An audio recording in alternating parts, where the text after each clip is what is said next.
தமிழ்நாடு உள்துறை செயலாளர் அவர்கள் போதைப் பொருளுக்கு எதிரான நடவடிக்கை பற்றும் தமிழ்நாட்டில் நிலவும் சட்ட ஒழுங்கு பற்றும் நிருபர்களிடம் விளக்கமளித்துக் கொண்டிருக்கின்றார்.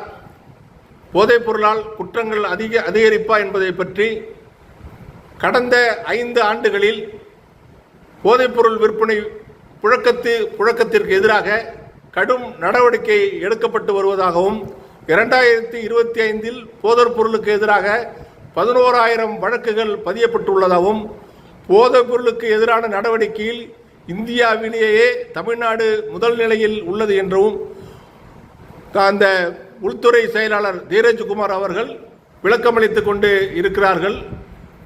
போதைப் பொருளுக்கு எதிரான நடவடிக்கையில் தமிழ்நாடு முன்னிலையில் உள்ளது என்ற விளக்கத்தையும் அளித்துக் கொண்டிருக்கிறார்கள்.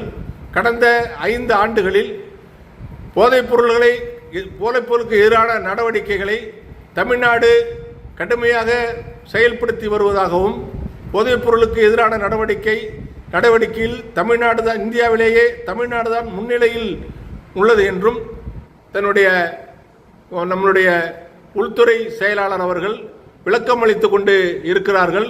போதைப் பொருள் புழக்கத்துக்கு எதிராக 5 ஆண்டுகளில் கடும் நடவடிக்கை எடுக்கப்பட்டுள்ளது என்பதையும் கடந்த 2025 போதைப் பொருளுக்கு எதிராக 11,000 வழக்குகள் பதிவு செய்யப்பட்டுள்ளது என்பதையும் விளக்கமாக தலைமை செயலகத்தில் நிருபர்களுக்கு பேட்டி கொடுத்து கொண்டு இருக்கிறார்கள். இந்த சட்ட ஒழுங்கு பிரச்சனையை பொறுத்தவரை தமிழ்நாட்டில் சிறு சிறு சம்பவங்கள் அங்கொன்று இங்கொன்றுமாக தொடர் குற்ற செயல்கள் நடந்து கொண்டிருந்தாலும் 8.5 கோடி மக்கள் உள்ள ஒரு மாநிலத்தில் இது மாதிரி சிறு சிறு செயல்கள் தவிர்க்க முடியாததாகி விடுகிறது.